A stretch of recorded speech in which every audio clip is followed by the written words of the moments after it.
E aí, pessoal, boa noite. Esperar o pessoal chegando aí.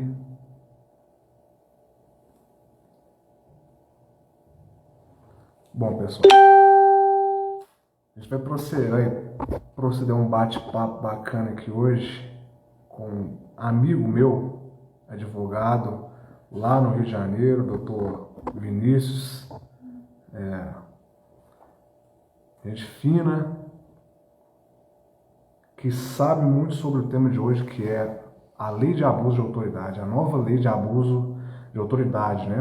A lei 3.869. Só esperar um pouco aqui, dar o prazo para o doutor Vinícius entrar. Doutor Vinícius Bernardini, que é advogado na comarca do Rio de Janeiro, tá comandando o Rio de Janeiro lá.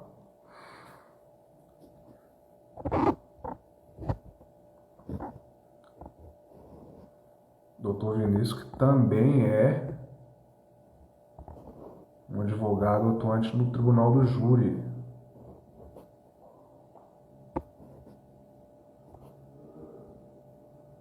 Vou mandar um convite aqui.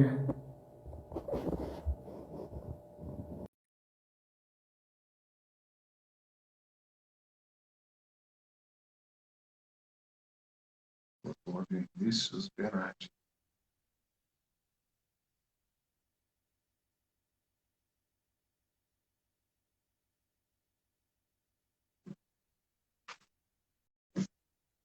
Doutor José Carlos, meu amigo, doutor Alisson.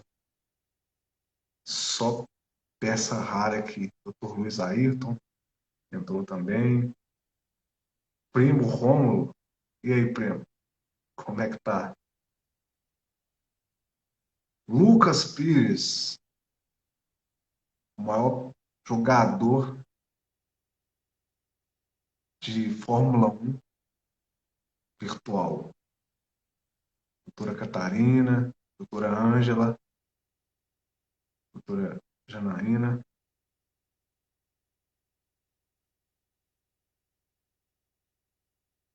Pessoal, guardando a conexão do doutor Vinícius aqui.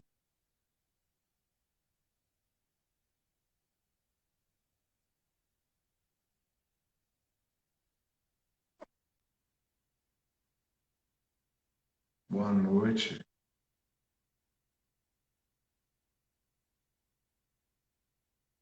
Vamos lá, pessoal. Então, a gente vai proceder esse bate-papo aqui de forma bem formal, sem muito juridiquês, para que todo mundo consiga acompanhar e também assimilar o que é essa nova lei de abuso de autoridade, né? Ela passou a vigorar em 2020, né? O marco teve a publicação em setembro de 2019, teve o período de vacatio legis, que é o período que algumas leis elas demandam de um tempo para poder, de fato, entrar em vigor. E é o caso aqui da Lei de Abuso de Autoridade, que é a Lei 3.869, passou a vigorar no dia 3 de janeiro de 2020. Essa lei, pessoal, recentemente eu fiz aqui uma live com o Dr. Paulo, a gente falou sobre o princípio constitucional, né, o direito fundamental que todo mundo tem de permanecer em silêncio, que por acaso é uma disposição constitucional. A Constituição Federal ela dispõe sobre isso.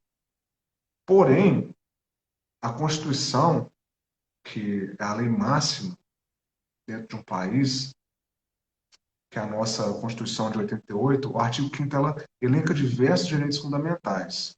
São muitos, dezenas. Porém, de uma forma um pouco vaga.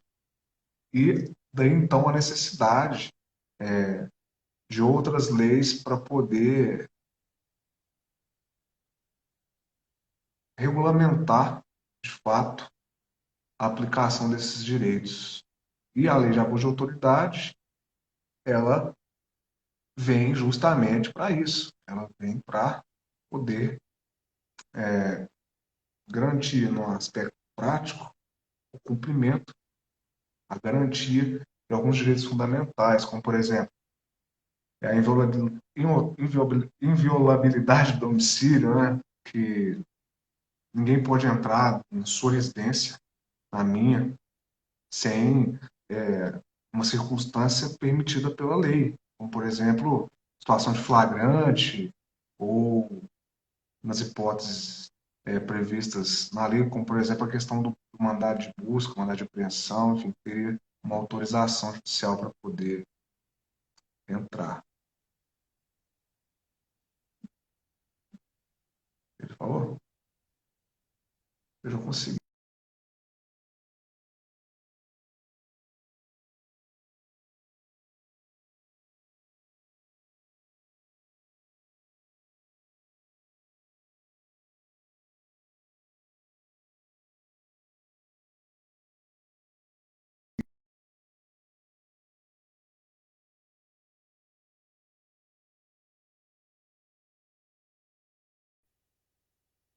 A gente vai prosseguir falando sobre o que significa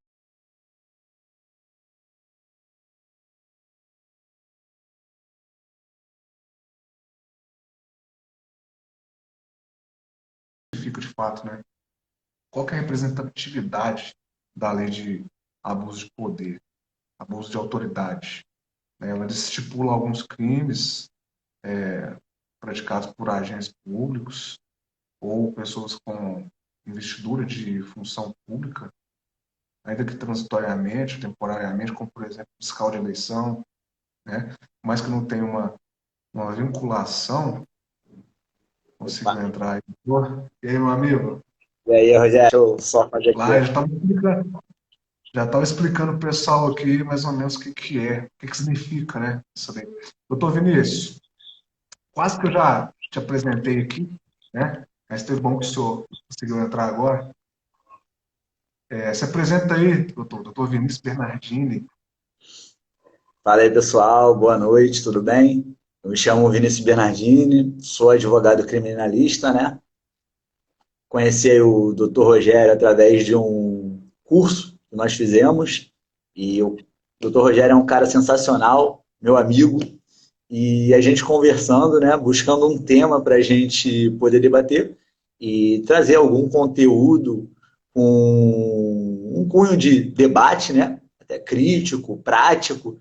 A gente conversando chegou num consenso da gente falar sobre a lei de abuso de autoridade, que é uma lei recente e que muitos advogados não têm o conhecimento dela, não sabem como ela funciona, como na prática, o que isso mudou para a nossa atuação, né? Isso aí vem sendo uma briga da OAB para a gente poder ter alguma garantia contra a violação das nossas prerrogativas.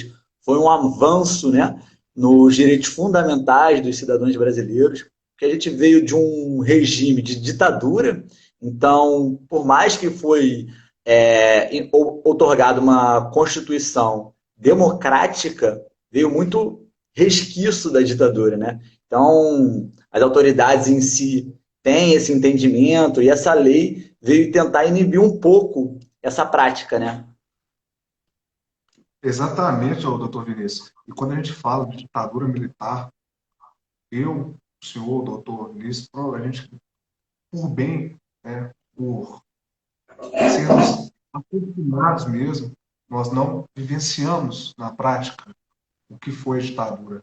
E às vezes, vez ou outra, uma pessoa ou outra faz alguns comentários de forma a defender, né, a instituição da ditadura, enfim, mas sem saber bem o que está falando, né? Porque foi um período sombrio, o pessoal saía de casa, não voltava, cara. Família, né, pessoas, como, imagina o seu pai sair, sua mãe sair para trabalhar e não voltar, você não sabe onde é que está, desaparecer, nunca mais encontrar, né? Então a Constituição de 88, ela é uma conquista nossa, dos brasileiros, porque é uma Constituição que lá no artigo 5º ela dispõe sobre um caminhão de direitos fundamentais. Tem muita gente que até critica muito isso, né? Fala que ela é muito inchada, tal, mas enfim. E a lei, essa nova lei de abuso de autoridade, que a gente vai comentar sobre aqui hoje, ela vem justamente para poder dar nome aos bois aí, né? Porque o artigo 5º da Constituição tem lá os direitos fundamentais da inviolabilidade do domicílio, direito ao silêncio, enfim, tem tudo aquilo ali bonito, ok? É uma garantia minha, sua, de todo mundo, né? Mas tem que ter uma lei subsidiária que faça, na prática, esses direitos fundamentais serem respeitados, serem cumpridos, com previsões sancionatórias, se for o caso, né? Doutor Alessandro, isso aqui não frouxa em gurizada. Isso aí, né? A necessidade mesmo da valentia dos advogados com relação a isso para poder garantir. Doutor Raul Rodrigues, muito obrigado, pessoal, que está entrando aí. Pessoal, se vocês estiverem curtindo, o assunto vai ser muito aprofundado nesse tema. Igual eu disse, vai ser de uma forma mais informal, para que todo mundo consiga entender, né? Se vocês estiverem gostando, tem um aviãozinho aqui embaixo, encaminha para o pessoal mais próximo, para os seus amigos aí, para estar acompanhando também. Doutor, qual que é a importância prática, então, dessa nova lei de abuso de autoridade? No aspecto prático, para gente, Então, advogado, cidadão brasileiro, no aspecto prático, ela vem por que exatamente, do seu ponto de vista? perfeito, doutor Rogério. Então, né, até antes da lei, a gente tinha essas previsões constitucionais, mas não tinha nenhuma lei ordinária que dava ali a prática ali do que acontece se você ter seu direito violado, né? A instrumentação ali, né? Então, assim, a lei de abuso de autoridade, ela veio para amplificar as nossas garantias, né? Para poder punir quem não respeitar as garantias previstas na Constituição, ou no nosso caso, as nossas prerrogativas, né? Porque se a gente for avaliar, os magistrados têm suas prerrogativas e são garantidas. Os promotores têm as suas prerrogativas e são garantidas. E nós, advogados, até então, não tínhamos uma garantia, né? Por se tratar da iniciativa privada, né? A gente não tem um manto ali do Estado protegendo a gente. Então, isso sempre foi criticado, que, tá bom, violou, e aí? O que vai acontecer? Então, a lei ela veio para dar um começo, né? Vamos dizer assim, porque não é uma lei como deveria ser, no meu ponto de vista, óbvio. Eu acho que poderia ser um pouco mais rígida quanto a isso, porque engloba questões muito importantes, né? Se a gente não levar em base a nossa Constituição Federal, fica complicado viver em um Estado democrático de direito, né? Por vezes a gente vê relativação de direitos fundamentais e sei lá, em argumentos punitivistas, né? Então, assim, Muitas das essa vezes, lei. argumentos válidos e superficiais, que não seriam aptos o suficiente para ceifar ou relativizar um direito fundamental, né, doutor? Na prática, acontece muito. E aqui, eu não estou dizendo que é a maioria, mas muitas pessoas com a investidura ali da autoridade judiciária, policial, muitas das vezes relativizam muito pouco o direito fundamental nosso, como, por exemplo, de ficar em silêncio, se for o caso, né? Isso é interessante. Por muito pouco há essa relativização, por muito pouco. Não é algo, algo que é isolado, não. Isso na prática, por muito pouco, o seu direito fundamental não serve para nada. Né? E eu vou te falar, Rogério, assim, eu tenho para mim, né, que eu não posso deixar a prerrogativa do advogado ser violada, porque ela não é minha prerrogativa, ela é da classe. Então, se um advogado relativa a sua prerrogativa, ela está dando o direito de relativizar a garantia da classe. Então, assim, a advocacia ela tem que se unir quanto a isso, né, para garantir as nossas prerrogativas. E nós que atuamos no direito penal, que tem esse contato direto com autoridades, com agentes de segurança pública, que tem essa mentalidade de regime militar. Então, assim, por vezes a gente vê vídeos aí de atuações de policiais, né? Não querendo aqui falar que todo policial é errado, não. Existem excelentes policiais. Muito pelo contrário. A Sim, existe. maioria, a maioria, muito bacana dos policiais cumprem o dever deles ali de forma exemplar.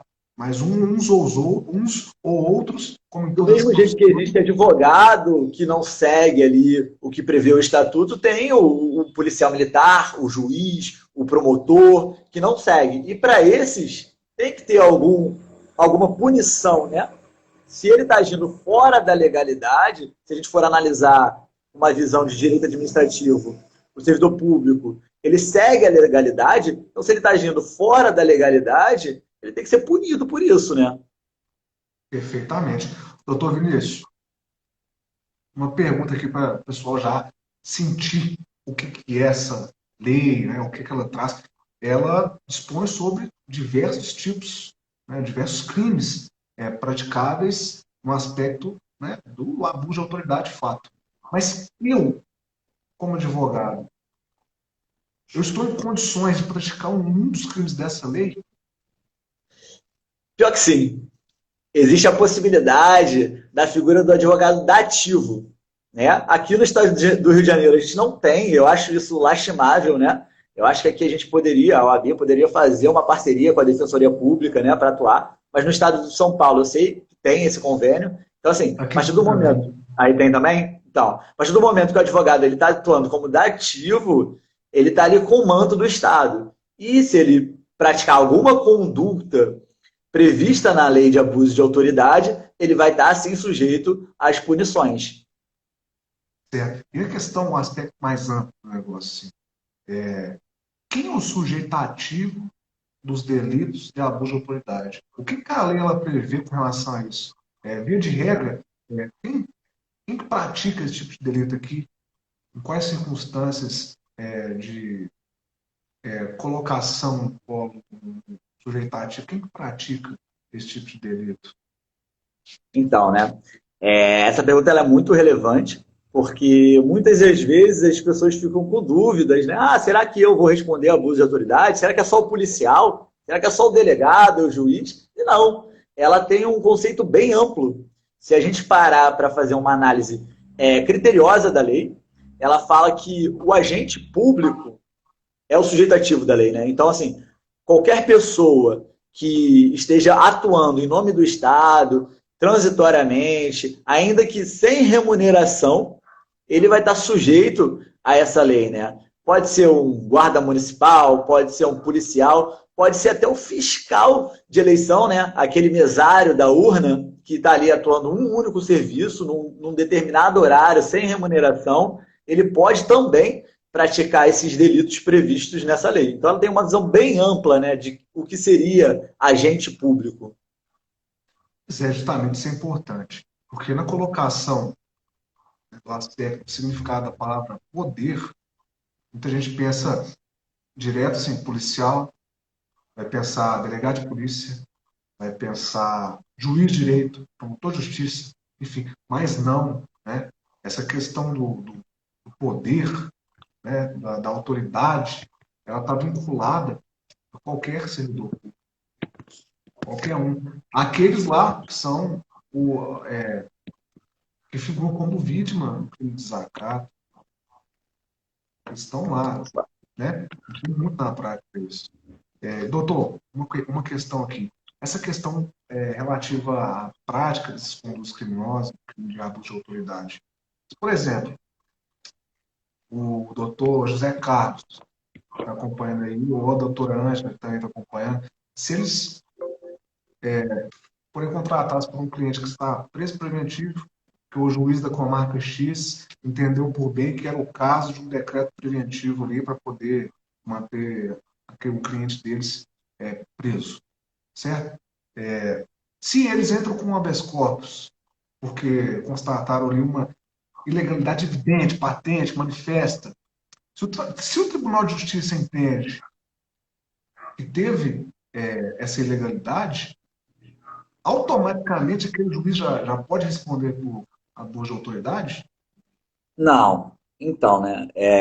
Automaticamente não. O que acontece? O legislador ele tomou um certo cuidado até por questões de garantias fundamentais do magistrado, né, e tudo mais, para não tentar mitigar o livre convencimento do magistrado. Porque imagina, o juiz, na hora de proferir um decreto prisional, ele pensar que se ele fugir daquilo, ele pode ser preso. Então, isso, de certo modo, mitigaria o livre convencimento dele, né? Então, o legislador ele pôs na própria lei uma excludente de tipicidade no parágrafo logo em seguinte, que fala isso, né?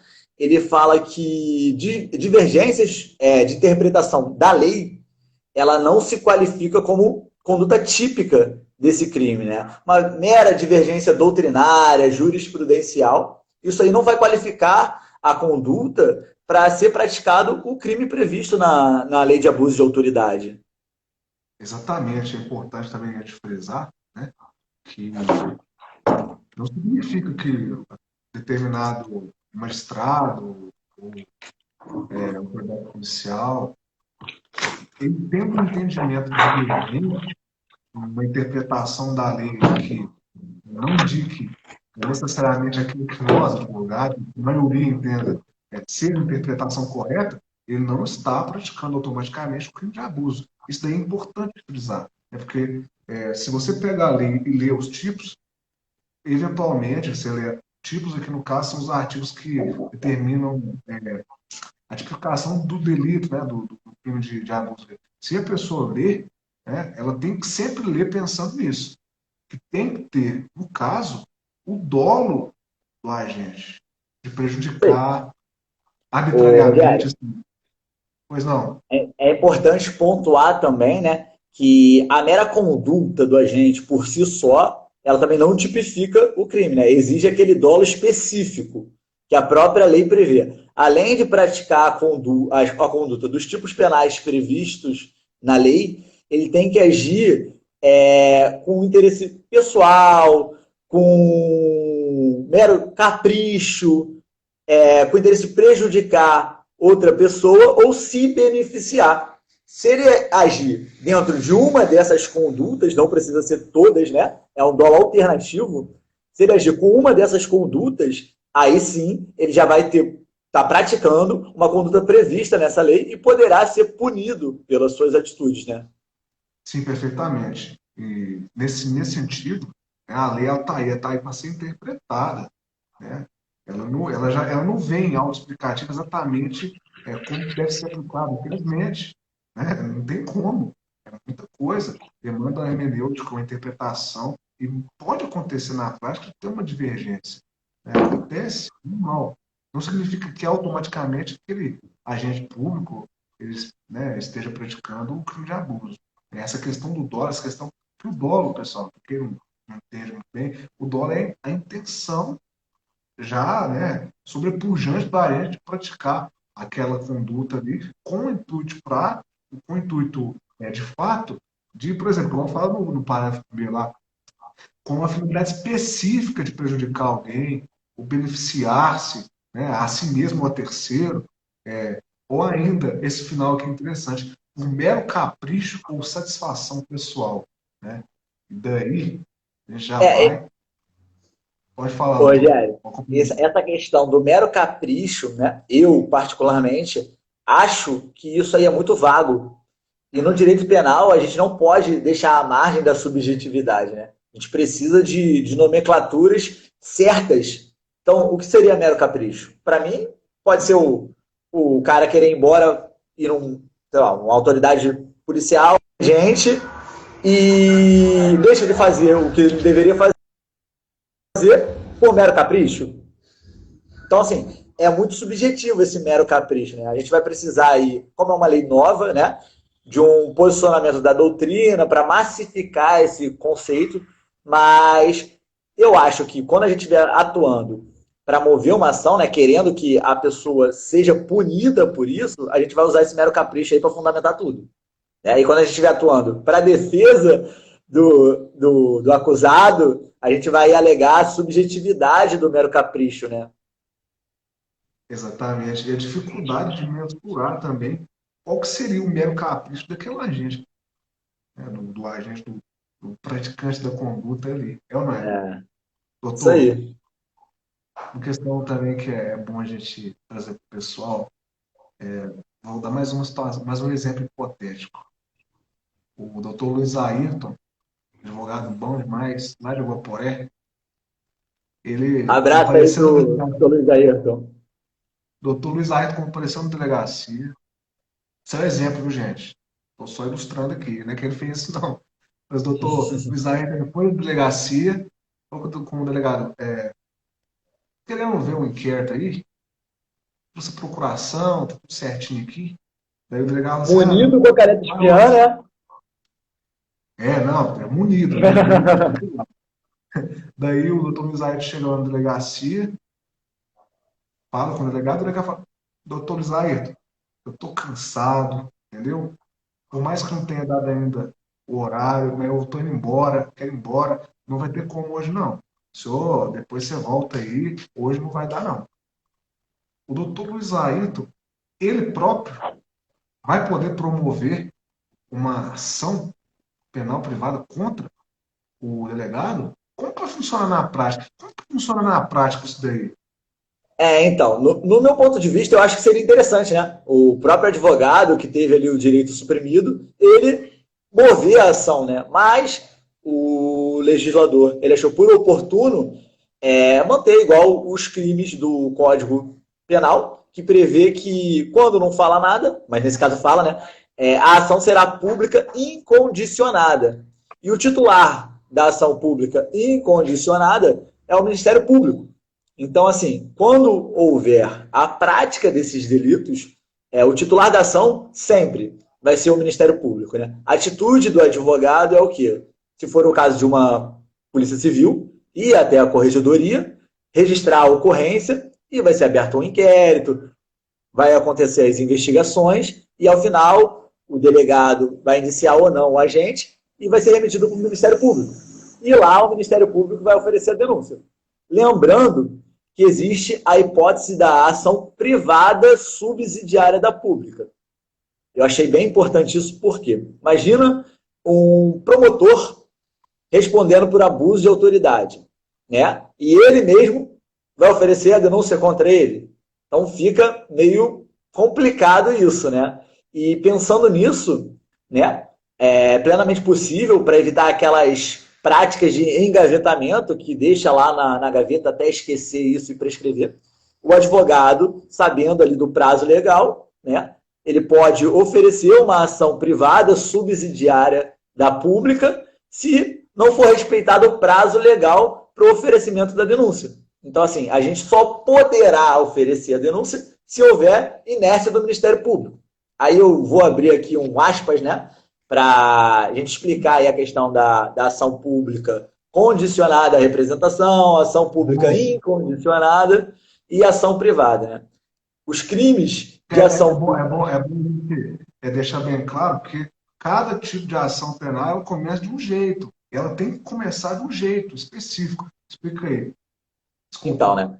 É, os crimes de ação pública incondicionado é a regra, né? O Código Penal ele prevê quando não se menciona se necessitará de deixa eu a palavra necessitará de representação, desculpa, vai ser de ação pública incondicionada. E aí o Ministério Público tem a livre movimentação no processo. Agora, nos crimes de ação pública condicionada à representação, precisa que a vítima manifeste o interesse de que o Estado inicie a persecução contra o agente. E nas ações privadas, é o próprio particular que move a ação, né? E aqui, no caso de abuso de autoridade, ficou previsto que é ação pública incondicionada. Então, o Ministério Público que vai mover essa ação. A doutora Catarina, gente finíssima também, ela mandou assim. A gente estava dando um exemplo do delegado, né? Mas nesse caso, o delegado ele não disse não, e sim que poderia voltar. Isto é abuso. Então, Catarina, na verdade, na circunstância do exemplo que eu dei, o delegado estava no período da carga horária de serviço, o delegado estava aberto, o delegado compareceu com a procuração. Se o inquérito está lá e está no horário, o delegado tem que fornecer Isso o aí. inquérito. Aí, Ele aí tem a que gente usaria o mero disponibilizar capricho. Isso, mero capricho, Mero exatamente. capricho. Na Foi um mero prática, capricho que ele queria ir para sua casa, por mero capricho que ele queria ir para sua casa, encerrar seu expediente, ele não deu acesso ao advogado, né? Que inclusive é uma então, prerrogativa nossa e também tem súmula vinculante quanto a isso, né? Que a gente tem livre acesso aos documentos já, aliás, ao inquérito já documentado. exatamente. Entendeu, doutor Catarina? Qualquer dúvida, pessoal, pode mandar aí. Nós vamos respondendo, beleza? Vamos lá. Doutor Vinícius, com relação à lei de abuso de autoridade, como que é na prática aí? Dá uma esmiuçada com relação aos crimes. Como que é a pena desses crimes aí? Qual que é a Então, né? previsão máxima e Eu mínima já, lá do... eu já fiz até um spoiler no início da minha visão quanto a esse crime, né? Assim, é um avanço? É um avanço. A gente não pode questionar isso, né? É melhor ter alguma coisa do que nada. Mas, no meu ponto de vista, eu acredito que certas condutas elas deveriam ser mais rígidas, né? Porque se a gente for analisar aqui, fazer uma análise crítica dos crimes, as penas, todos os crimes, as penas mínimas, elas não passam de 1 ano. Então, nessa situação, o agente ele não vai ficar preso. Vai ser possível aí a suspensão condicional do processo, e aí vai acabar não dando em nada, né? E também, se a gente for analisar que todos os crimes previstos nessa lei não têm pena superior a 4 anos, não vai caber prisão preventiva. Então, assim, ele vai responder o crime, mas não vai ficar no cárcere, né? E, assim, às vezes é o que seria o ideal, né? Aquela cultura punitivista. E se a gente for analisar também, vai caber substituição da prisão por medidas restritivas de direito ao final, né? Porque as penas não passam de 4 anos. E o crime vai sempre iniciar em regime aberto, porque os crimes que não passam de 4 anos se iniciam em regime aberto. Então, se a gente for fazer uma análise crítica, né, tendo a importância dos direitos que são tutelados perante essa lei, é uma sanção pequena. O legislador poderia ter pesado mais, né, na punição. Aqui o Rômulo, ele perguntou o seguinte, a questão da multa. A gente vai falar daqui a pouco dos efeitos da condenação, que na prática, além de É, ter, né, que além de ter a previsão da pena privativa de liberdade, privativa de liberdade, ela dispõe, a lei também dispõe sobre as questões relativas a, aos efeitos da condenação, que diz respeito à indenização, né, para poder suprir o prejuízo, o dano causado, porque na prática isso pode acontecer de fato, né, de eventual prejuízo, enfim. Mas interessante, daqui a pouco a gente vai aprofundar mais sobre isso aqui. Então, na prática, doutor Vinícius, essas penas previstas lá na lei de abuso de autoridade, o legislador entendeu que seria o caso, né, de fato, colocar uma pena mais branda, às isso. vezes até para, né, Por se tratar de autoridades, né? Porque às vezes o juiz pode estar praticando isso, né? E aqui a gente tem aquela cultura de punir o pobre, né? O rico, né? complicado. Aí fica complicado. Isso daí Mas vale a uma gente, reflexão. Isso daí vale uma reflexão, doutor Vinícius. Porque na prática, infelizmente, sabe que assim, a cobra vai arrebentar o lado mais fraco mesmo. analisando aqui, eu acho que o efeito condenatório ele acaba sendo mais drástico do que a própria previsão da pena, né? Quando a gente for Sim, abordar aqui, eu vou explanar um pouco sobre o assunto, e a gente vai acabar concluindo que eu acho que o legislador ele fez esse tipo penal mais prevendo uma punição administrativa, se podemos dizer assim, do que o próprio cárcere, né? sim, mas a sanção dos efeitos da condenação é importante. A gente já pode até entrar sobre isso. Fala um pouquinho para a Uhum. gente aí, doutor, sobre o efeito geral e o efeito específico da condenação. Na prática, além da pena privativa, ó, o doutor Paulo chegou aí, doutor Paulo, Opa, deu certo lá? Deu boa noite, doutor certo? Paulo. Como funciona aí? Como que vai ser essa questão do efeito, a questão da obrigação de indenizar o dano causado Isso aí. e também a questão da inabilitação? Isso daí é, talvez, igual o senhor disse, o doutor disse, ela seja mais forte, mais, como que é a palavra certa, mais adequada para punir de fato, para exercer o caráter sancionatório, do que a própria pena, né? Fala pra gente aí, doutor. Então, essa parte eu achei bem interessante, né? Que o legislador, ele pensando nessa possibilidade de não ocorrer o cárcere, ele fez subterfúgios para que a lei não fique vaga, né? Então, assim, existe a figura do efeito geral, né? E o efeito específico, né? Vou explanar um pouco aqui sobre essa questão, que no efeito geral, dependente. A primeira condenação, ele vai estar sujeito ao efeito geral, que vai se indenizar o dano pelo crime praticado.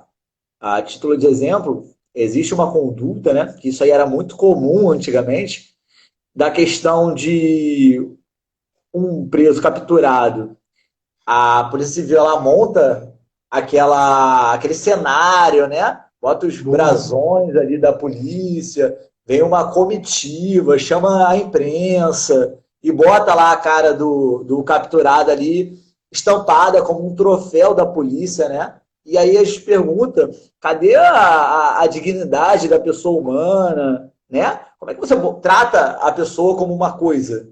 Você joga ela ali e aqui, ó, o condenado. E muitas das vezes, eu já tive até clientes nessa situação, que aquele cara capturado, ele foi absolvido. Porque se a gente parar para analisar, o processo penal serve para verificar se realmente foi a pessoa que praticou o crime, se ele é culpado ou não. Então isso aí condenava antes dele chegar na situação do processo, né? E isso aí era uma revolta. Porque muitas das vezes a pessoa tinha sua imagem ali, imagina o cidadão ali, os seus vizinhos, os seus colegas, né?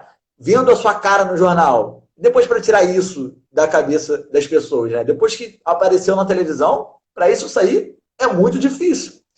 Então, diante desse cenário, o legislador ele entendeu por necessário punir essa atitude. Então, quando ocorre esse e outros crimes, né, isso aí foi um exemplo, o autor dos fatos ele vai ter que indenizar essa vítima pelos danos causados ao abuso que ele praticou, né?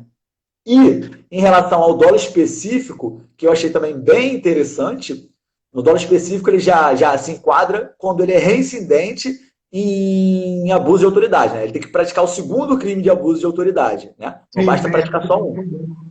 porque o próprio efeito da condenação dá oportunidade ali para a autoridade ela se recompor, né? Enfim, nos efeitos práticos da profissão, enfim. Doutor Márcio Carvalho, colega nosso aí também, boa noite, Opa! doutor. Olha quem apareceu aqui, o senhor em procedência. Conhece essa página? Ele falou o seguinte: você tira a gravata, porque para ele já passou das 6, tem que tirar a gravata e agarrar no golo. Ele gosta disso. Entendeu? Pô, muito bom, né? Tem que explicar para ele que advogado criminalista dorme de terno e Isso gravata, aí. pô. 24 horas. Exatamente. Um abraço aí, meu Então, amigo.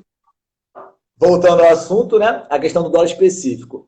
Quando houver a reincidência no crime de abuso de autoridade, vai ser possível que a inabilitação do acusado, né, ele fica afastado dos seus serviços de 1 a 5 anos, né, então eu acho que é uma pena drástica, a pessoa ficar afastada do seu trabalho, ou até mesmo a perda do cargo público, né?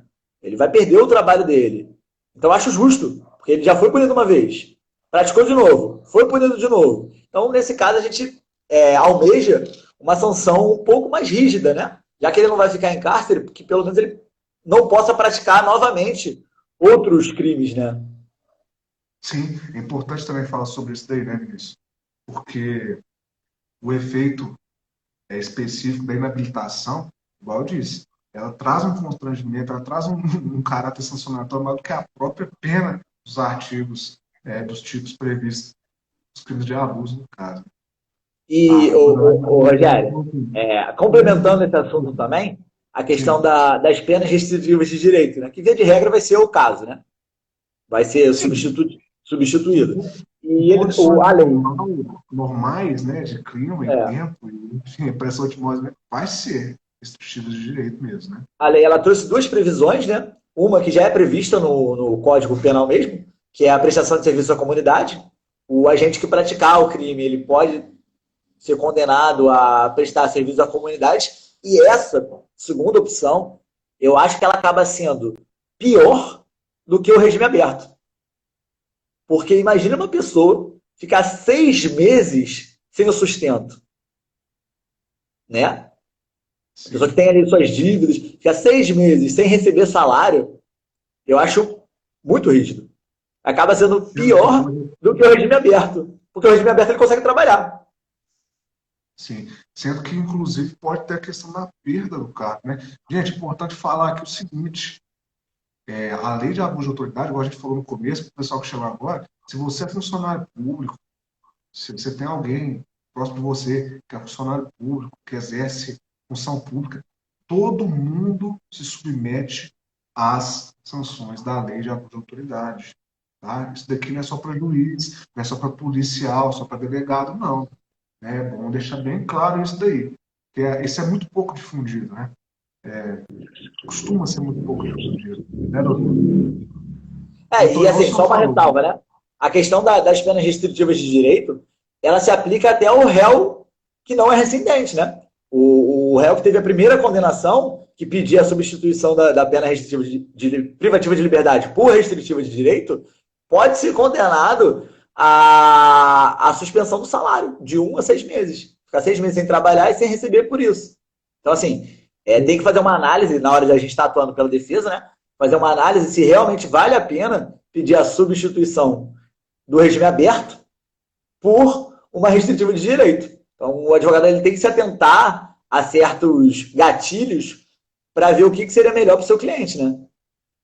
Exatamente. Doutor Vinícius, o Átila, ele mandou uma pergunta aqui, o doutor Átila, ele é colega nosso advogado aqui da região. Ele perguntou o seguinte: existindo a figura do juiz das garantias, louvável, né?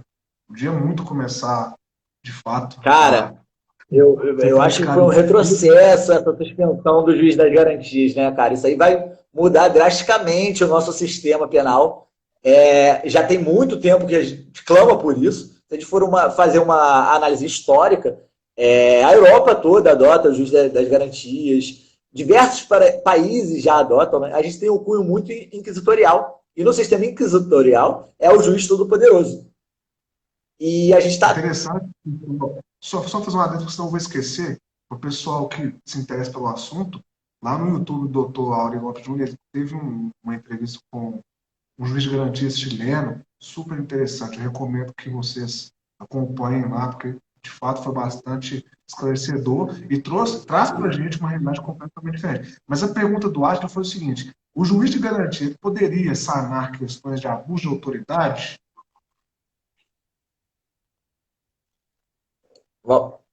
Voltou aqui? Acho que eu caí. Voltou, Tá. voltou, Ah, estabilizou. então, né? Então, o Ashton perguntou o seguinte: se o juiz de garantias ele pode na prática ali tutelar por essas questões de abuso de autoridade, se ele teria essa investidura prática. Né? O que que o senhor... Vamos comentar sobre isso também, que é bastante interessante. Né, doutor? O juiz das garantias, ele vem de fato É, para consumir. assim, Pode, pode. meu ponto de vista, o juiz das garantias, ele é um juiz. Então, o juiz ele é inerte. A gente não pode chegar no juiz e falar que está tendo abuso de autoridade. O procedimento correto, depois o Ministério Público oferece a denúncia. E aí o juiz de garantia vai fazer o filtro, para ver se realmente trata do crime ou não. Agora, olhando uma questão do crime, né? Se vai mudar alguma coisa no ato da delegacia para o juiz de garantia, não, eu particularmente não vejo muita diferença, porque a ideia do juiz de garantia é a gente acabar com o sistema inquisitorial. Então o juiz ele não pode fazer nada, ele vai ficar ali destinatário das provas. né? E fazendo uma ressalva aqui ao juiz de garantias, eu acho que já está na hora, né? Ele vai fazer um filtro enorme, porque a gente sabe que o inquérito policial ele é feito de forma acusatória, não acusatória não, de forma inquisitiva, né? Muitas das vezes não é respeitado as garantias e tudo mais. Então, assim, vai ser um marco na história o juiz das garantias. Não sei por quê, foi suspenso temporariamente. Tem diversos posicionamentos, né, doutrinários que seria plenamente possível a aplicação. No estado de São Paulo, eu não atuo lá, mas eu sei que já funciona mais ou menos desse modo, né? Tem um juiz que só recebe os inquéritos. Eu li isso numa aqui pronto, em Contagem tem uma vaga só de... Eu vi um vídeo de um juiz também falando, né? Ele foi até sancionado por isso, censurado, aliás, por isso, que ela não estava subindo os autos com o inquérito policial. Ela estava excluindo o inquérito do processo, que isso é uma previsão, né? Só que está suspenso. E aí o Ministério Público ficou recorrendo, aí veio uma determinação do tribunal da região dela, que ela não poderia mais fazer isso, sob pena de não me lembro o quê, e aí ela teve que parar de seguir o que a lei prevê, né? Porque está suspensa. Sim, aguardamos ansiosamente para a implantação de fato do juiz das garantias, né, doutor? Doutor, a questão do Atila também, só para complementar a sua resposta, e a pergunta dele, o juiz de garantias, na prática, se tiver algum ato de algum abuso de autoridade, alguma questão que infira na ilegalidade de eventual procedimento ou da prisão, daí sim o juiz de garantias, ali no caso concreto, ele vai analisar e poder, né, garantir de fato que as questões de direitos fundamentais, enfim, para garantir de fato o cumprimento a plena legalidade do procedimento. A ideia da ação penal, ali, dele de abuso de autoridade, isso daí já seria mais uma questão vinculada ao próprio Ministério Público, tendo em vista a condição de ação penal pública incondicionada, né, doutor? E, assim, só para a gente fechar o lance do juiz de garantias, que é um assunto, que eu gosto muito, a ideia dele é fazer um filtro, né? Assim, hoje em dia o juiz, ele faz toda a análise pré-processual e processual. E não existe o desvir. A partir do momento que o juiz teve ciência do pedido e deferiu, não tem como você falar que esse juiz vai ser imparcial. Como que ele deferiu um mandado de busca e apreensão na casa de alguém, por algum fundamento ali, e depois, na hora de julgar, ele vai aceitar uma nulidade nessa busca e apreensão? Não tem como ele desver o que já foi visto. Então, o juiz das garantias, ele vai... Se bem que em algumas situações a gente gostaria de desver algumas coisas que nós vemos, né? Mas não tem como. E assim, um lance que aqui a gente não seguiu, os outros países que eu achei bem interessante, que o juiz da garantia ele ficou com a competência de receber a denúncia, né? Porque até então o juiz fazia o filtro e o juiz que vai fazer o conhecimento, a instrução, ele recebia ou não. Aqui no Brasil, ficou a critério do juiz das garantias receber. Então, ele recebe e remete para o juiz do conhecimento. Então, assim... O juiz do conhecimento que vai tomar parte do procedimento instrutório. Ele vai ser imparcial totalmente, e é isso que a gente quer. Ele vai ver os documentos, vai analisar as provas e, na instrução de julgamento, ele vai se basear naquilo. Perfeitamente. Então, assim, o juiz que recebe a denúncia... O juiz que recebe a denúncia, a tendência de ele condenar é muito alta. Porque ele já recebeu, já mostrou ali que ele tem um interesse ali em punir, né? Então, assim, eu achei bem interessante essa questão do juiz de garantias tendo a prerrogativa de receber ou rejeitar a denúncia, né? Exatamente. A doutora Ângela, ela comentou o seguinte, que as autoridades, elas têm medo do juiz das garantias, que isso vai ser um avanço. Com certeza. Com certeza. Perfeito. De fato, tem um temor, sim, né? Porque o juiz das garantias está ali, o próprio nome diz, para tutelar pelas garantias do procedimento. E, Rogério, eu vou te falar que esse nome, eu acho que o próprio nome não foi oportuno. Porque a gente, querendo ou não, né, a grande massa tem esse viés de que o direito no Brasil não é punido, que no Brasil reina a impunibilidade, né? e esse juiz da garantia soou de uma maneira que vai gerar mais impunidade, né? E não é isso. Em outros países, o nome do juiz da garantia é juiz do processo, juiz pré-processual, né? Então, assim, a função dele, ele vai analisar antes do processo. E é um nome legal, mas se a gente for analisar para quem não quer que isso firme, vai ser um argumento.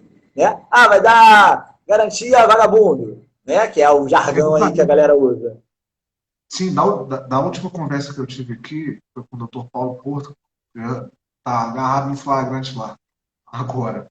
A gente comentou sobre isso, com relação às garantias constitucionais, enfim, que muitas pessoas têm uma reticência ou um pensamento um pouco retrógrado, no sentido de que os direitos fundamentais, na verdade, uma bengala para garantir eventuais empreitadas criminosas. Não, igual eu falei no começo aqui, ou sombrias épocas, né, Que a gente está passadas, tendo a que liberdade de expressar nossos entendimentos aqui é graças às garantias fundamentais. Numa época de ditadura não teria isso aqui, ó, a gente botar a cara, falar o que pensa, sem uma punição por isso, né? uma punição, assim, cara, eu até tento me regrar um pouco para falar sobre esse assunto, porque eu sei que é polêmico, mas igual eu disse lá no começo, né, no passado, na época da ditadura, porra, pessoal, seu pai, sua mãe saía, seu irmão saía, não voltava nunca mais, você nunca nem sabia onde, não descobriu nem aonde ele está, né, desapareceram, enfim, tortura, enfim, as garantias, pessoal, os direitos fundamentais para ter uma equidade entre o intuito, a pretensão punitiva do Estado, né, e as garantias individuais, coletivas, né, a liberdade de expressão, né, a inviolabilidade do domicílio, o direito de permanecer em silêncio, calado, né, não ser torturado como era antes, não é verdade? Você falar até o que você não sabia, torturado por falar o que não sabia, pelo amor de Deus. Então é bom frisar isso, que a garantia, as garantias constitucionais, ela traz esse crime.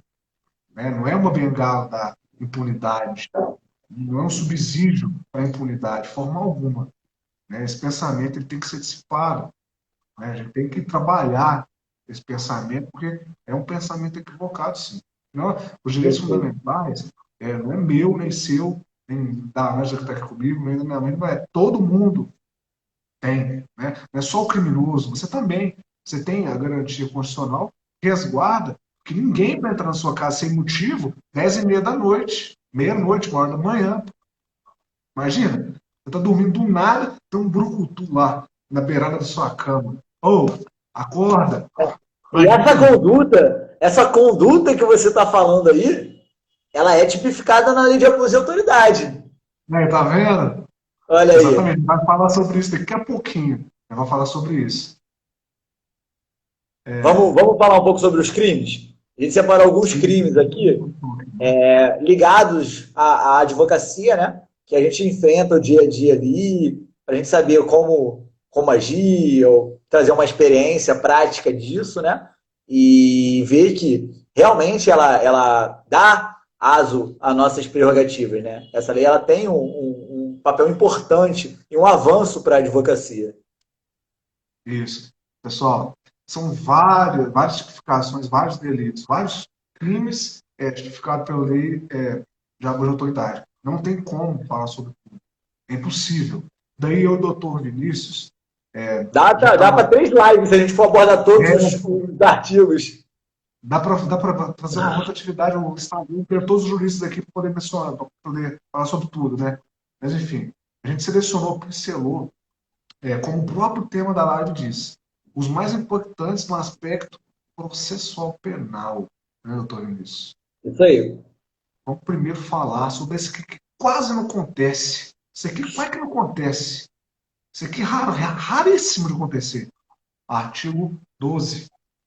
Deixar injustificadamente de comunicar prisão em flagrante à autoridade judiciária no prazo legal. Doutor, faz um apanhado sobre isso daqui. Isso aqui acontece ou Então, não? Na pô, prática, como que funciona? Então, isso é previsto, né, no procedimento do processo penal, né, que a partir do momento que o acusado ou flagranciado ele é preso, a autoridade tem que ter ciência disso, e a gente, quando não ocorria, a gente questionava uma nulidade, e muitas das vezes era relativizado, falava que não tinha nenhum prejuízo, né, porque não era ele que estava preso lá, esquecido na delegacia, né, para falar que não tem prejuízo. E aí essa lei veio para isso, para tentar punir a autoridade que não comunica o juiz da prisão, né? Porque às vezes o preso ficava lá esquecido na delegacia. Recentemente, não é o caso de flagrante, né? Mas é um caso que acontece. Recentemente foi postado aí nas redes sociais, lá no Ceará, um detento que estava preso há 16 anos sem uma única audiência. Estava esquecido lá no sistema. Então essa lei veio para isso, para tentar inibir essa atuação, né? E tem um inciso aqui que eu tive uma prática, né? Infelizmente, mas tendo conhecimento desse dispositivo, fiz uso da lei e consegui garantir o direito de uma cliente minha. O que acontece, né? Conta pra mim, é interessante. Prestem atenção, as histórias do Dr. Vinícius são as melhores. Vai lá, doutor. O inciso quarto dessa lei, ele prevê que, a partir da ciência da autoridade, né, de um alvará de soltura do preso, a autoridade responsável ali, ela tem que colocar ele solto. Ela não tem que enrolar para soltar o cliente, né? E certo dia, eu consegui a liberdade de uma cliente, né? E fui diligente, liguei para o cartório, perguntei quando que enviar para a central de mandados para cumprir esse mandado, né? E eles me deram prazo de 48 horas. Isso era numa quarta. Na sexta-feira, eu ia conversar com o cliente no presídio, e aí eu passei no presídio dessa cliente, que era próximo, para comunicar que eu consegui a liberdade dela, né? Estou feliz. Eu falei, fulana, agora a gente precisa esperar que o oficial de justiça venha até aqui o presídio e cumpra esse mandado. A partir do momento que for cumprido, o diretor do presídio tem que te colocar para a rua, porque o alvará diz seja colocado em liberdade imediatamente. Aí comuniquei, fui conversar com o outro cliente. Quando eu retornei, fui lá falar com a inspetora que me atendeu, né, na portaria, super atenciosa, ética, e eu estava com minha sócia nesse dia, né? E a minha sócia, ela é gente boa, conversa, e aí no que eu fui conversar com a agente que me atendeu, a minha sócia ficou conversando com outra agente, né? E tá, aí eu conversei com ela, perguntei se o oficial foi, ela falou, não, doutor, foi sim, chegou 3 mandados aqui para cumprir. Falei, não, perfeito. Aí, quando eu estava voltando para conversar com a minha cliente, eu vi uma conversinha assim, meio mole, do inspetor, né? Ele, doutora, sabe como é que é, né? Tá muito difícil liberar assim rápido, tem muito alvará falso, a gente tem que ver aí o que vocês podem fazer. Eu olhei aquilo e falei, não quero acreditar que eu estou entendendo o que ele está querendo. Aí eu intervi na conversa, pois não, inspetor, tudo bom? Ele, tudo bom, não sei o quê. O que é essa história aí que eu não entendi? Ele, né, tem muito alvará falso, está sendo investigado. Eu falei, não, perfeito, pô.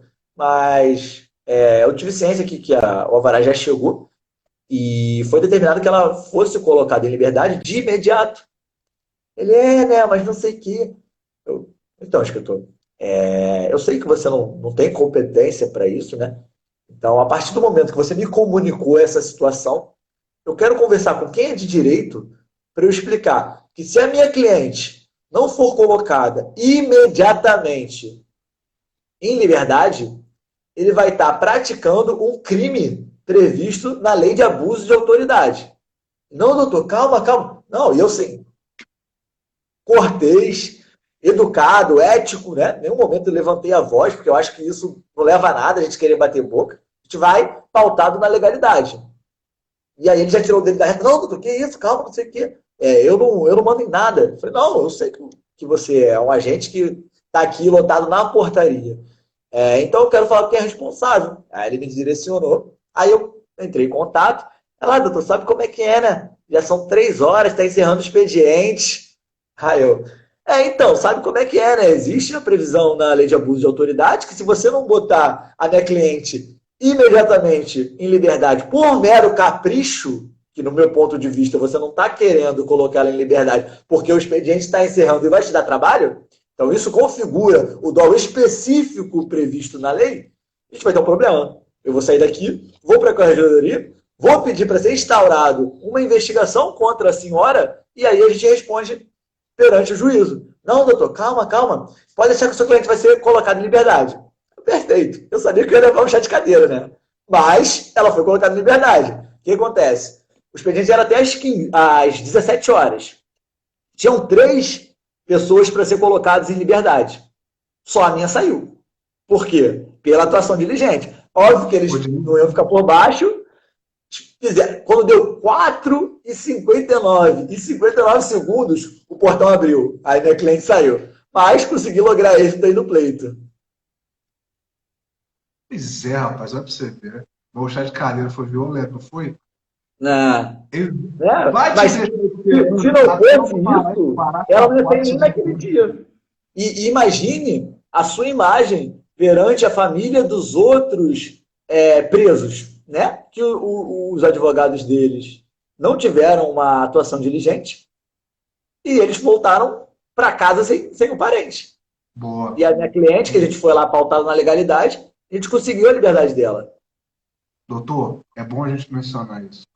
O advogado, principalmente o advogado, é claro que eu estendo a todas as áreas, mas o advogado criminalista, ele tem que ser diligente. Dentro da legalidade, ele tem que fazer tudo, tudo que tiver que ser feito pelo cliente dele. Porque a liberdade, talvez depois da vida, seja o bem mais relevante que nós temos, nós seres humanos.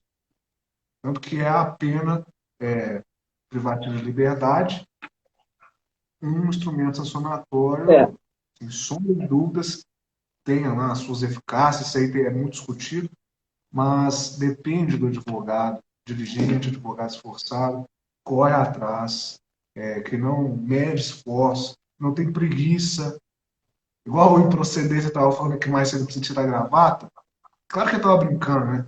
Mas o advogado ele tem de fato, não no sentido figurado, mas ele tem que dormir preparado para acordar a qualquer momento e sair para poder defender os direitos, né? Porque o advogado Não, criminalista ele não o, defende uma pessoa, ele o defende doutor os direitos da Rogério, pessoa.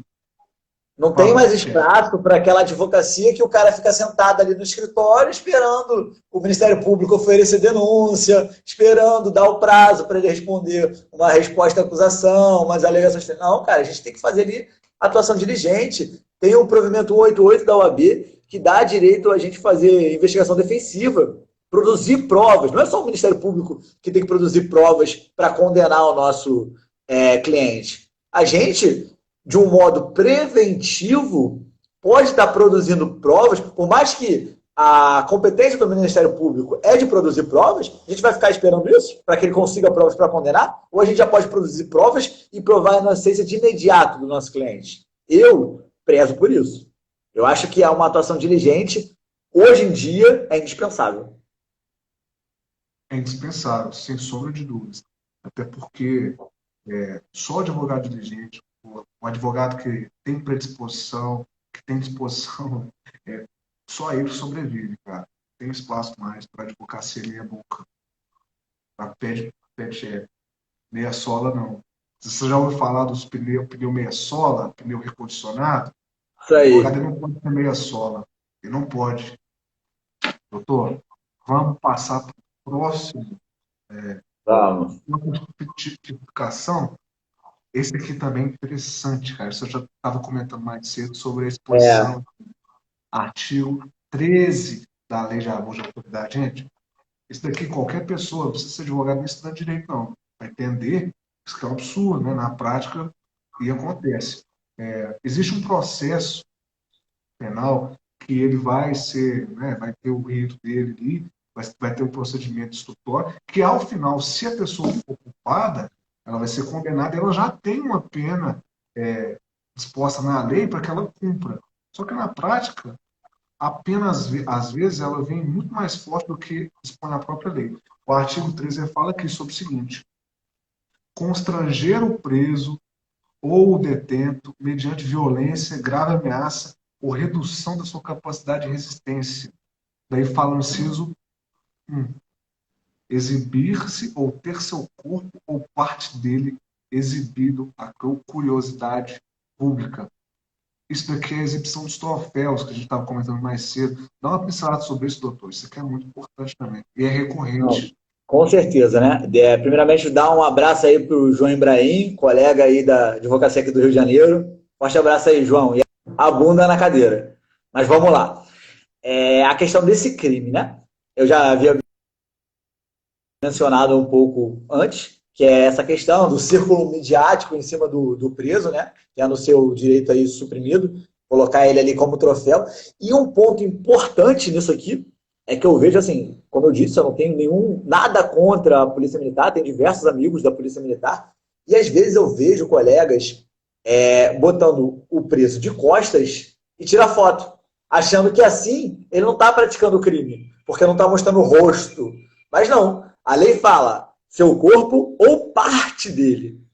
A partir do momento que você tira a foto de alguém preso, algemado, de costas, com o camburão da polícia aqui e dois policiais assim, você está cometendo a prática desse delito. E eu até aconselho aí os colegas, falo para eles, cara, não faz isso, isso aí tá pegando, você pode responder um processo, porque assim, essa lei, ela vem para acabar com isso. O servidor público não tem que ficar fazendo um preço de coisa, né? Existe a dignidade da pessoa. Por mais que Falou ele bem. cometeu um crime, ele não tem que ter seus direitos. O máximo do direito violado que ele vai ter é a liberdade. Fora isso, não. Ele não tem que ser submetido à humilhação, né? Ter seu direito de dignidade da pessoa humana suprimido. Então, esse dispositivo ele é bem interessante quanto a essas atitudes de querer divulgar ali o trabalho do policial, né? Se ele quiser divulgar, ele faz igual a gente aí, vira advogado e mostra o nosso trabalho. O nosso alvará lá a gente pode postar, se não botar o nome de ninguém, fazer aquele marketing do trabalho, pode. Agora, botar uma pessoa ali, eu já não aconselho. Importante também a gente abordar no seguinte sentido, a questão do dolo, né? Porque o artigo é bem claro. E o agente público, ele não pode se excusar, né, ninguém pode, né? Mas do desconhecimento da lei. Cara, isso daqui é claro, ó, não pode exibir. Por que vai exibir? Não tem justificativo. A não Ó, ser que e seja. o dolo, me permite uma parte, doutor Rogério. O dolo aí seria se beneficiar, porque ele é um policial, quer mostrar que ele pratica ali o seu dever, cumpre ali os seus deveres constitucionais, e está ali falando, ó, eu sou um, advogado, um policial que trabalha e prendo o bandido. Então, assim, ele está se beneficiando com a imagem do preso. Então, está nítido o dolo específico, né? Não tem como fugir da prática. Pode voltar. Então, é exatamente uma questão importante que o senhor acabou de frisar. Eu ia complementar nesse sentido, o senhor falou muito bem. Zerou a prova, doutor. Fechou a prova, aliás. Aqui,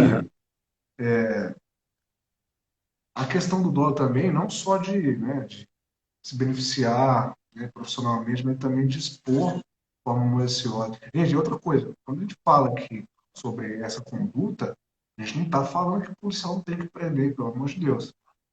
É o dever, é o ofício, né? O poder, é a segurança pública, enfim, prender normal, beleza. Tranquilo, nada de errado se tiver todos os requisitos, enfim. Mas a questão da exposição, aí já é desnecessário, não precisa disso, né?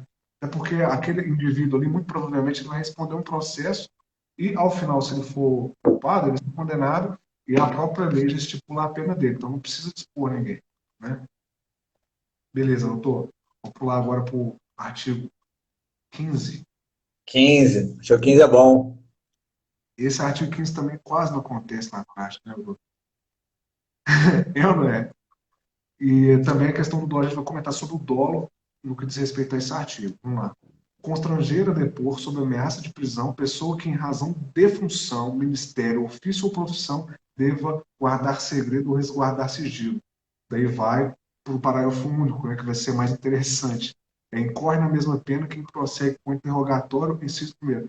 de pessoa que tenha decidido exercer o direito ao silêncio, direito fundamental ao silêncio. Doutor, Ó, aprofundo. tem um ponto importante que eu vou dar uma atenção, depois a gente volta aqui ao intuito da lei. Fazendo uma analogia, que acontece muito aqui no Rio de Janeiro, a violação do celular. Né? Porque se você for pegar ali o celular que invade o celular do réu, do acusado ali, para. Calma aí, eu acho que eu não tô. Deixa eu ver se é isso mesmo. É o de proceder com o interrogatório quando o Ah, não, não, réu. não. Eu tô no dispositivo errado. É a questão do. Não, sim, vamos lá. Fazer uma ressalva aí. Eu estava no dispositivo errado. Essa questão é quando você pega a testemunha lá em sede de polícia e fala: ó, se você não depor, você vai ser preso. Eu tive um caso recente que eu consegui anular o depoimento dela em sede de instrução de julgamento por conta disso. Ela chegou em julgamento e falou: ah, mas eu não falei isso, não. Falei, ué, mas está escrito aqui. Ah, mas o policial falou que se eu não falasse, eu ia ser presa. Falei, porra, tá nítido ali, né? Consegui provar a violação. E isso, na prática, né? A pessoa ali no nervosismo, né? Estando ali no ato, até mesmo o acusado, não só a testemunha, o acusado, dependendo da situação, o agente mal intencionado para conseguir produzir provas, ele fala: ó, se você depor, eu vou te liberar. Né? E não fala que ele tem o direito constitucional de se manter em silêncio. Né? Ele busca ali o depoimento forçado, oferecendo alguma coisa ali em troca, né? Tudo isso se enquadra nesse dispositivo. Ou até mesmo em situações mais severas, né? Não acontece isso no Brasil, em camburões ou situações desse tipo, né? O réu ele é solicitado a esclarecer os fatos, né? Por livre e espontânea vontade. Meu amigo, isso quase não acontece no Brasil, graças a Deus, né? É bem, né? Porque a gente nem vê isso. Que coisa boa. Não precisava nem desse artigo aqui. Mas a verdade, infelizmente, não é essa. A verdade, ela é muito mais insurgente, muito mais tensa do que isso de fato. Já aconteceu comigo, já aconteceu com a doutora Ângela, de vez ou outra o cliente optar por permanecer em silêncio, e ainda assim, às vezes até com, não o dolo lá do tipo, mas às vezes até com o intuito de prosseguir, saciar aquela, esclarecer aquilo ali, a autoridade policial, escrivão, muitas das vezes prossegue com as perguntas, por exemplo, na delegacia de polícia, pode acontecer, isso acontece, a gente Ô, sabe. Rogério, a questão que eu não pontuei também é no júri. Isso aí acontecia muito, né? A gente, no júri, vou fazer uma explicação rápida, são duas audiências, né? Primeiro a de conhecimento, depois o plenário. Então, às vezes, nessa instrução de conhecimento, o réu ele fazia uso do seu direito constitucional de se manter em silêncio, e aí o promotor, o que ele fazia? Ah, excelência, eu gostaria de constar em ata as minhas perguntas. E aí fazia várias perguntas. E chegava no plenário, falava lá para os jurados que ele não quis responder as perguntas e tudo mais. Ou seja, o direito constitucional de se manter em silêncio e não ser condenado por isso não estava sendo respeitado. Essa atitude aí do promotor tentar, por o jurado, ser leigo no direito, né, não ter ciência das questões processuais, ele acaba condenando porque o réu quis exercer o seu direito de silêncio. Então, essa atitude, hoje em dia, dá para se enquadrar aqui no dispositivo do artigo 5º da lei. Exatamente. Doutor, é a questão do inciso segundo também do artigo 15, prosseguir com o interrogatório. Essa aqui, cara, eu tenho um caso sobre parecido com isso daqui, entendeu? Estava até comentando com o senhor mais cedo. Prosseguir com o interrogatório de pessoa que tenha optado por ser assistida por advogado ou defensor público sem a presença do seu patrono. Isso aqui, né, é a pessoa ali, né? Ela tá, já foi tá na delegacia, enfim, tá alguma repartição pública, e ela só fala o seguinte: olha, eu vou ficar em silêncio por enquanto até chegar meu advogado. E muitas das vezes a pessoa até tem alguma coisa a esclarecer, mas quer esperar o advogado, porque ele está sentindo a vontade. E a autoridade prossegue o interrogatório, insiste mesmo assim. Encerra sem a Porque presença do advogado. sabe que quando o advogado chegar, o prato vai se esvaziar, entendeu? O prato vai ficar vazio, porque o advogado vai estar ali e a pessoa vai estar orientada. É até direito, gente. Isso aqui não é mero capricho, né? Questão de privilégio. Todo mundo tem direito de ser assistido por um advogado, ou pedir um defensor público. Todo mundo.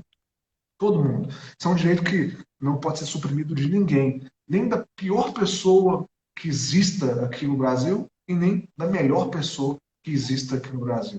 Não tem distinção. Né? Só quis falar sobre isso daqui para dar essa pincelada, porque não é só meramente optar por ficar em silêncio. Optar por esperar seu advogado também. Né? Já aconteceu, a gente vê na prática. Às vezes a pessoa não está resistindo, nada, tranquilo, só quer que espera o advogado chegar. E nem isso consegue. Né? Muitas vezes nem tem a, as advertências lá do artigo 15, permanecer calado. Né? Muitas das vezes é pé na porta e algema no braço. Só isso. Isso Não aí. é? Bem complicada essa situação, né? Doutor, finalizando aqui já, beleza? O artigo 22 da Lei de Abuso de Autoridade fala sobre a famigerada violação do domicílio. Tutela, vai, dispõe. Se estava faltando esclarecer alguma coisa, o Rogério, artigo 22 esse artigo dá para a gente fazer uma live só desse tema, né? É um tema só desse tema. bem abrangente, que a gente vê diversas vezes não sendo respeitado, tem jurisprudência atual, né? Vou citar aqui o habeas corpus, que teve julgamento, né, sobre essa situação, que vai mudar um pouco esse cenário. O que acontece, né? Aqui, vou dar o exemplo do Rio de Janeiro, né? Que a gente sabe que tem diversas comunidades, e a Polícia Militar, fazendo uma análise empérica, ela tem competência constitucional de patrulhamento ostensivo. A Polícia Militar não faz investigação. Certo? Primeiro ponto. Exatamente. E aí, muitas das vezes, a gente vê situações em que há a violação do domicílio, e aí o policial fala que, segundo denúncias anônimas, teve o conhecimento que dentro da residência praticavam traficância. E aí o policial, segundo essa denunciação anônima, vai lá, bate o pé na porta e invade.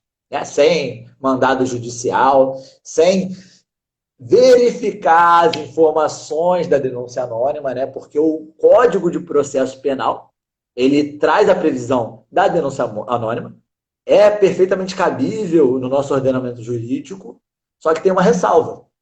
É preciso verificar a informação, é o VPI, verificação de procedimento de investigação. É isso? É. Só que aí começa a questão, né? Quem tem competência para fazer investigação não é a Polícia Militar, é a Polícia Civil.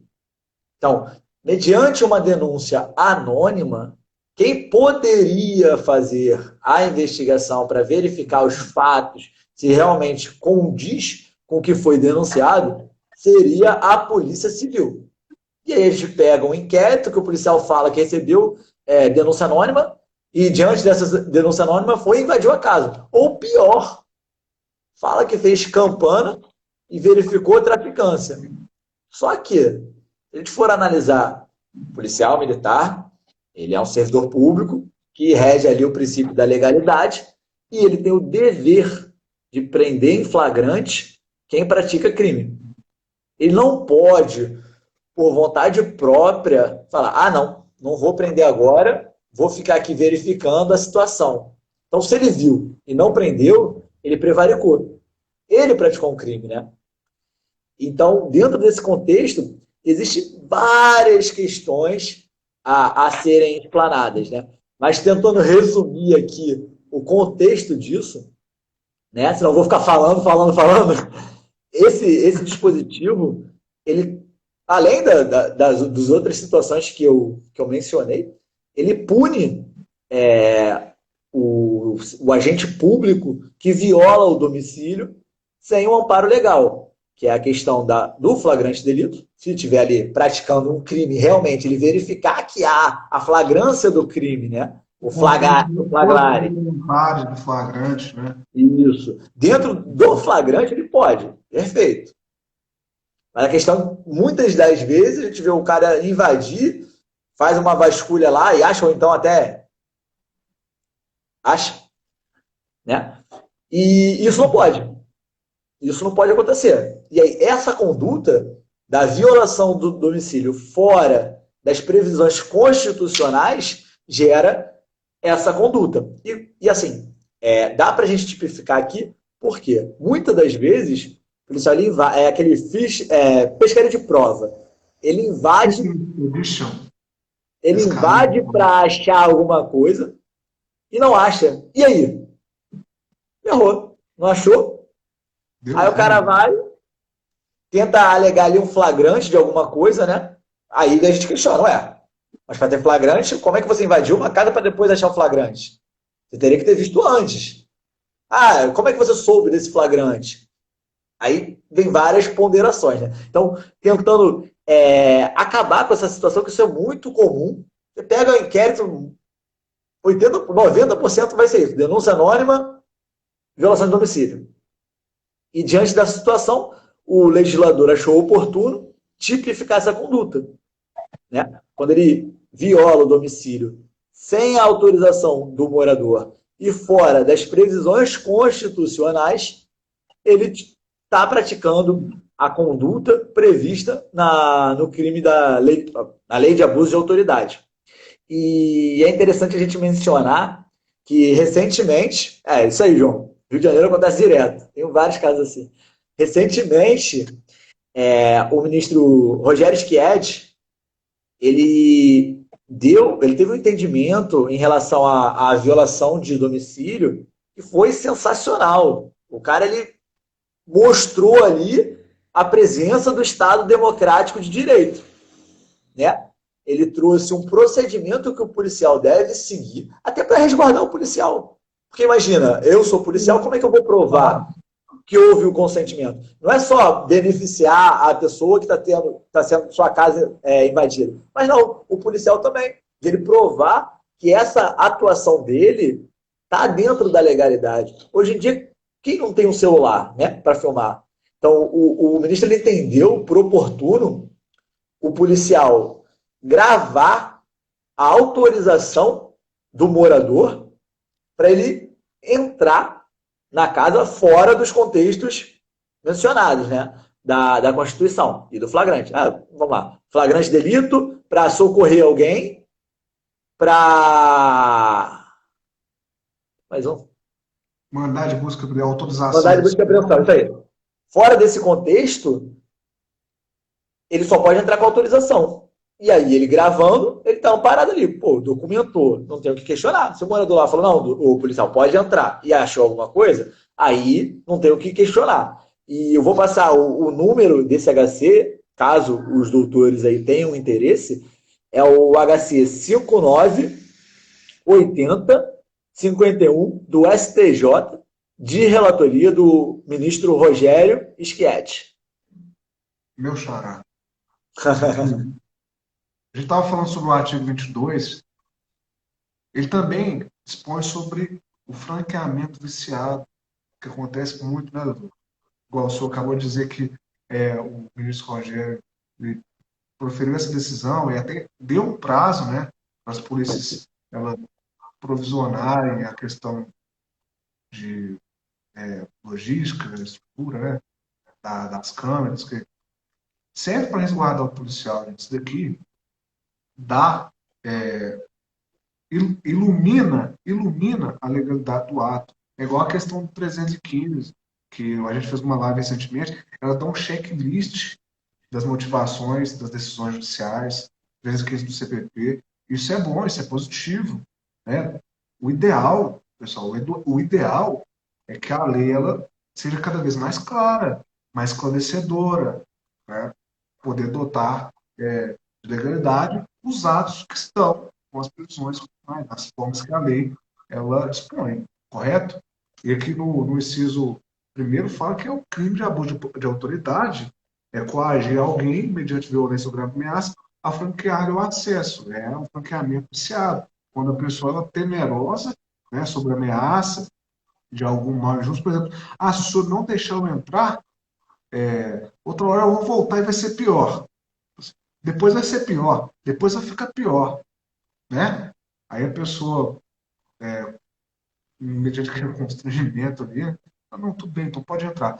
O franqueamento está viciado, porque foi contra a vontade da pessoa. Ela autorizou, mas ela não tinha outra opção senão autorizar, né? Isso daí está no artigo 22, isso é crime de abuso de autoridade. Pessoal, e é aquela questão que a gente falou no começo, a questão do dolo.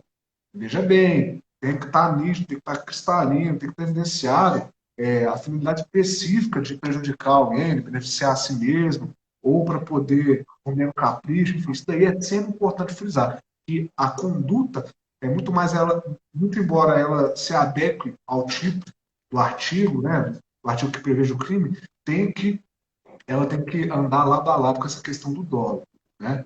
Que está lá no comecinho da lei, que fala, pessoal aí, os colegas, é só dar uma lida no artigo primeiro que esclarece bem isso. Doutor, estamos Ô, Rogério, chegando. deixa eu fazer uma consideração aqui sobre o inciso terceiro, né? Que Sim, ele claro.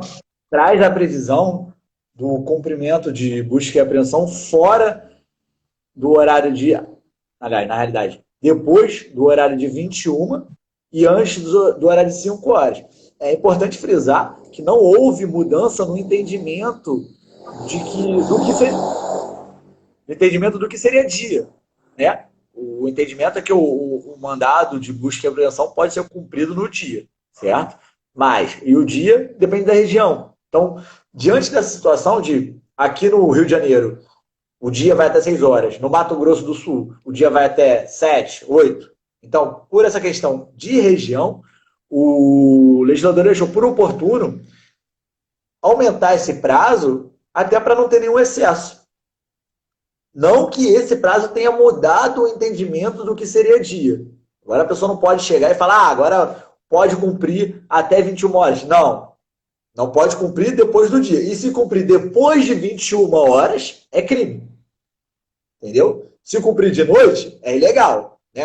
Vamos botar um período aqui no Rio de Janeiro, por exemplo. De meio-dia até às 8h59 é ilegal. Depois de 8h59 é crime. Isso aí que a gente tem que frisar. Boa. É bom desenhar, né, cara? Depois das 21 horas é crime, né? Após as 6, após as 8 é ilegal, mas após as 21 já é crime, né, amigo? É tipo assim, Isso aí. pô, você já está entrando de forma legal, ainda você vai correr o risco de praticar um crime se entrar depois.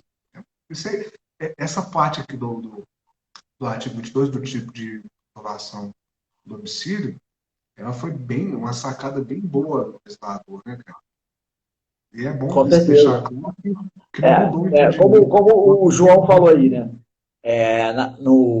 Na relatoria do ministro Guedes, parece que foram mais de 20 mil habeas corpus questionando a violação do domicílio. E a gente vê que isso vem sendo banalizado. E assim, infelizmente quem sofre é quem mora em comunidade, quem mora em vila, né? Eu quero ver ir lá no condomínio lá de A luxo, cobertura muito ir lá no condomínio de luxo lá do deputado e invadir assim. Não invade, pô. Agora o pobre lá que tem sua casa ali humilde, os caras metem o pé na porta e não quer saber. Eu lembro quando eu era estudante de direito, eu conversando com um amigo meu que morava numa comunidade, eu falei, cara, mas o policial não pode entrar na sua casa de noite. Ele, vai falar isso lá na comunidade. Os caras entram, invadem tudo, jogam tudo pro alto, revista várias casas sem mandado, e se tu perguntar do mandado, toma um tapa na cara ainda. Você vê a situação, né? é o que eu tinha até mencionado quando eu comecei a divulgar nosso bate-papo aqui, que há resquícios de autoritarismo. Há resquícios, sim. Sabe, cara? Eu não gosto muito de levar muito para esse sentido, não, mas chega até a ser desproporcional e desumano tamanha, né, desigualdade prática. Igual você disse, eles não vão chegar lá no condomínio do empreiteiro, aquele empreiteiro mesmo lá, né, corrupto, não vai chegar lá, não vai bater na porta dele, ele vai bater na porta do barraco do cara que recebe um salário mínimo, às vezes nem isso, e tá com, sei lá, baseado dele lá, a quantidade para o próprio uso dele, e às vezes de uma denúncia anônima que na verdade nem existe, é uma mera suposição Isso aí. para poder justificar o ingresso na residência, né, de forma ilegal. Ele não vem falar que o tráfico flagrante permanente, não sei o quê, se prolonga o tempo. Beleza, mas tem que ter indícios mínimos de que está ocorrendo na prática ali, porque senão vira bagunça, igual eu falei no começo. Né? Vai chegar à meia-noite e meia, 1 da manhã, você vai acordar com um brucutu lá na cabeceira da sua cama. Ô, amigão, levanta aí, vou fazer revista aqui na sua casa. É aquela questão da relativização dos direitos fundamentais, por muito pouca coisa, né? Por motivações injustificadas, que não se presta a justificar esses cargos. Concorda? Isso aí, perfeito, doutor. Vamos fazer a última menção aqui, para a gente encerrar, que acho que já deu, né? Já tá batendo quanto tempo aí de live? Deixa eu ver aqui. 1 hora e meia, doutor. 1 hora e meia, né, cara? Então, vamos dar esse bônus aí para a galera que está nos assistindo. Acredito que vocês já devem ter ouvido que o policial não pode fazer devassa no seu celular, não pode pedir para você desbloquear o celular, né? E realmente, o policial não pode pedir que você desbloqueie, obrigar, né? Vamos dizer assim. Pedir ele pode, se você quiser, fica a critério seu. Agora, ele não pode obrigar que você desbloqueie o seu celular para ele verificar suas conversas, fazer uma devassa na sua privacidade, né? E essa lei, porque até então não tinha nenhum dispositivo que dava para enquadrar essa atitude, né? E a lei de abuso de autoridade, ela fez uma previsão no artigo 25 que se encaixa perfeitamente essa atitude do policial. Lê aí pra gente, Rogério, o artigo 25. Vou ler aqui, doutor. Artigo 25, pessoal, já está terminando aqui, só vamos concluir, porque isso daqui é bastante recorrente, né? Agora, vou ter me licenciado a ironia, isso daqui é bastante recorrente. Proceder à obtenção de prova em procedimento de investigação ou fiscalização por meio manifestamente ilícito, pena de 1 a 4 anos, aquela questão que a gente estava pensando mais cedo. Doutor, isso aqui acontece ou não, cara? Acontece, você sabe que acontece. Acontece do Oiapoque ao Chuí, de Guaporé a Santarém. Isso aqui Tá me acontece todo escutando? dia. Estou te escutando. Você consegue me escutar? Tá. Acho que a internet tá travando aqui. Tá dando para ver? Tô te ouvindo normal, tranquilo. Você consegue me ouvir? Então vamos lá. Vou tentar falar aqui, né? Então, como o Dr. Rogério ele leu, proceder à obtenção de prova, né? A partir do momento que ele pega o celular para buscar provas ali, está configurando a conduta, né? Procedimento investigatório ou com fiscalização por meio de manifesto ilícito. O sigilo é nítido. É o direito à privacidade do capturado aí. Ele não tem, o policial não tem autonomia para invadir o celular, né? Se ele quiser, ele que faça um pedido judicial e venha um mandado autorizando essa devassa no aparelho celular. Então, a partir do momento que o policial invade o celular para buscar provas, né? E aí a gente consegue configurar isso dentro do dolo específico, pode ser para prejudicar outro, pode ser para se beneficiar da sua prisão, né? Ou até por mero capricho, dá para a gente qualificar isso dentro do dolo específico e tipificar essa conduta. E o interessante é que o parágrafo único fala que... Deixa eu ver se é isso mesmo. Aqui, incorre na mesma pena quem faz uso dessas provas. Então, se o delegado recebe essa prova ilícita, ele está incorrendo nesse crime. Se o promotor, na hora de acusar, ele faz uso dessa prova ilícita, sabendo que é ilícita, ele também incorre nesse crime. Então você faz uma cadeia ali, ó, de ilegalidade, porque até então era só ilegalidade. Hoje em dia é tipificado como crime e quem faz uso dessas provas também está praticando crime. Muito bem, doutor Vinícius. Com relação a isso, tem a forma. Pessoal, para quem não é do ramo, da advocacia criminal, né, se advoga em outra área, toda a questão da obtenção de provas daí é tutelado, tem uma forma. E a forma ela é feita para ser seguida. A partir do momento que o agente que promove a obtenção de uma prova não obedece à formalidade da lei, essa prova ela passa a ser ilícita. E se ela é utilizada de modo a prejudicar dolosamente o flagranteado, o investigado, é crime de abuso de autoridade. Crime praticado de forma boa, porque tem as formas legais de obtenção da prova. Né? Então, na prática, tem essa inconstância, não sei, às vezes é uma dificuldade de entender como que deve se proceder formalmente, mas a gente vê muito, isso acontece demais. Eu estou falando só aqui, como eu disse, no Brasil inteiro, isso aqui é padrão, padrão. Acontece, e não é só polícia, policial, não é só policial, assim, promoção mesmo de prova ilícita por diversos agentes responsáveis pela obtenção da prova. Doutor Vinícius, cara, sensacional o nosso bate-papo. Eu entreguei muito mais do que eu estava imaginando aqui para o pessoal que acompanhou.